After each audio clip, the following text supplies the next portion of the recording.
EPFO धारकों बड़ खबर नियम है बड़ परिवर्तन एणिकी मासे चाकरी कले भी मिल पेंशन एने सरकार जारी कले आउ एक बड़ घोषणा जदि आपणकर ईपीएफओ अच्छी तेज जाणी रखु आसीगला आउ एक बड़ अपडेट गोटे गोटे खबर जाना ता पूर्व वीडियो को लाइक करूँ सब्सक्राइब करना सब्सक्राइब कर पाखर घंटी चिन्ह को दबाई दिंतु।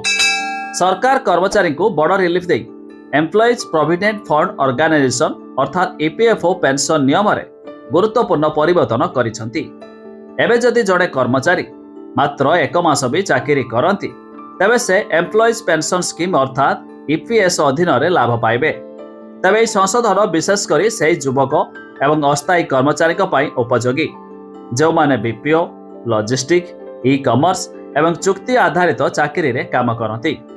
पूर्वरु नियम थिला जे जदि जड़े व्यक्ति 6 मासरु कम समय रे चाकरी करुथले तांकर पेंशन अवदान को गणना करा जाउ नथिला अर्थात तांकर पेंशन अंश नष्ट हो जाउथिला।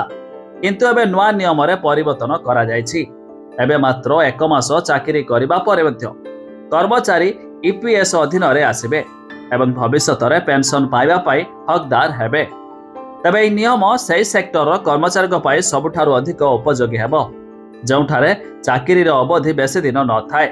बीपीओ लॉजिस्टिक ई कॉमर्स एवं चुक्ति आधारित कार्य रे अधिकांश कर्मचारी शीघ्र चाकरी छाड़ी दियंती। पूर्वरु तांकर पेंशन अवदान नष्ट हो जाउथिला किंतु एबे यह खाता रे सुरक्षित रहिबो एवं भविष्यत रे पेंशन लाभ मध्य मिलिबो।